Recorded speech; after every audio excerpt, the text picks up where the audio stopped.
একটা হয়েছে যেটা এখনই বললাম যে গণভোট কখন হবে।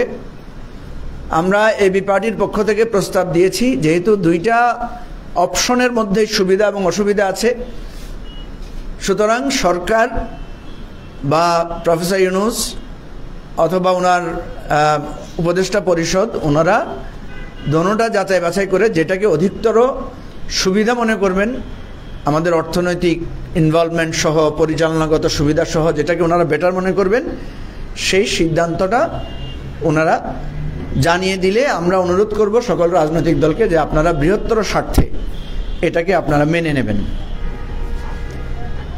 একটা বিষয় হচ্ছে যেটা নিয়ে তীব্র বিতর্ক উঠেছে যে নোট অফ ডিসেন্টের কি হবে। আমরা দেখেছি যে বিএনপি সহ কয়েকটা দল তারা একটা সিদ্ধান্তের ব্যাপারে, কিছু সিদ্ধান্তের ব্যাপারে তারা নোট অফ ডিসেন্ট দিয়েছেন।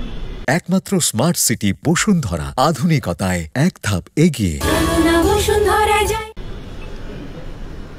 আমরা সাধারণত যেটা করি, কোনো গুরুত্বপূর্ণ সিদ্ধান্ত যখন হয়, বেশিরভাগ লোক যখন একমত হয় সেটাই সিদ্ধান্ত আকারে তৈরি হয়।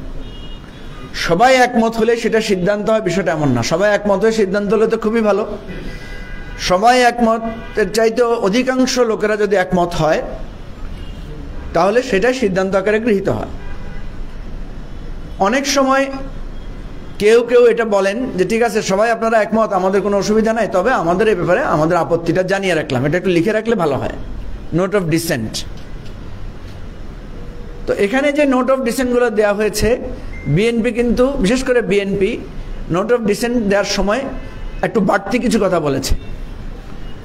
সাধারণত যেভাবে নোট অফ ডিসেন্ট দেওয়া হয় সেভাবে নোট অফ ডিসেন্ট বিএনপি দেয় নাই। বিএনপি বলেছে এইটাতে আমাদের নোট অফ ডিসেন্ট থাকবে, এবং এই নোট অফ ডিসেন্টের মূল কথা হচ্ছে যে আমরা যদি ম্যান্ডেট পাই, প্রধানমন্ত্রীর ক্ষমতাটাকে ওনারা সেখানে রাখবেন। আমরা এই সমস্ত বিষয়ে যথেষ্ট যুক্তিতর্ক করেছি, বোঝানোর চেষ্টা করেছি, বিএনপিকে এটা বোঝানোর জন্য চেষ্টা করেছি যে আপনারা পরামর্শ যখন দিচ্ছেন, নোট অফ ডিসেন্ট যখন দিচ্ছেন, তখন এজ ইফ আপনাদের মনে হচ্ছে আপনারাই ক্ষমতায় যাবেন। আপনারা ক্ষমতায় যাবেন এইটা মাথা থেকে সরিয়ে ফেলে যদি আপনারা রাষ্ট্রের কল্যাণের জন্য, বৃহত্তর কল্যাণের জন্য সিদ্ধান্তটা দিতেন তাহলে ভালো হতো।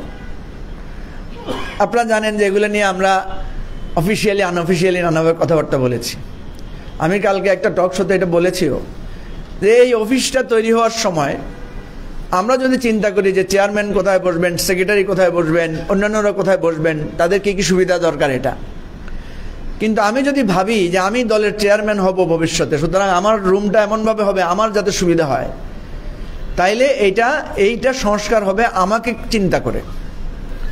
আমাদের যে সংবিধান রচিত হয়েছে ৭২ সালে, যেটাকে একটা বড় সমালোচনা করা হয় যে এই সংবিধানটা শেখ মুজিবকে বাংলাদেশের জাতির পিতা, রাষ্ট্রের প্রধান, আমাদের এটার মহানায়ক হিসেবে ভেবেই উনার আলোকে সংবিধানটা তৈরি করা হয়েছে। আমরা অনেক জটিল পরিস্থিতিতে পড়েছি, 1/11-এর মতো ঘটনা এই সমস্ত কারণেই হয়েছে। প্রিয় দেশবাসী, আপনাদেরকে আমরা বলবো যে প্লিজ আপনারা সবাই, সকল দলকে বোঝানোর চেষ্টা করেন। আমরা আমাদেরকে নিবেদিত করেছি।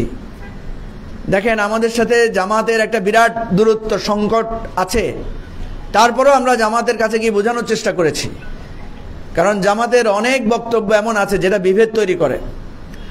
এনসিপিকে আমরা বোঝানোর চেষ্টা করেছি যে আপনারা আমাদের এই গণ অভ্যুত্থানের নায়ক, আপনাদের অনেক কথার মধ্য দিয়ে উত্তাপ ছড়ায়, বিভক্তি তৈরি হয়, আপনারা প্লিজ এগুলো করবেন না। বিএনপিকে আমরা বোঝানোর চেষ্টা করেছি যে আপনারা 15 বছর ধরে ক্ষমতায় আসার জন্য অপেক্ষায় আছেন, কিন্তু ক্ষমতায় আসতে পারছেন না। আপনাদের রাজনৈতিক সিদ্ধান্ত, আপনাদের প্রজ্ঞা এই জায়গাটা এখানে প্রয়োগ করেন।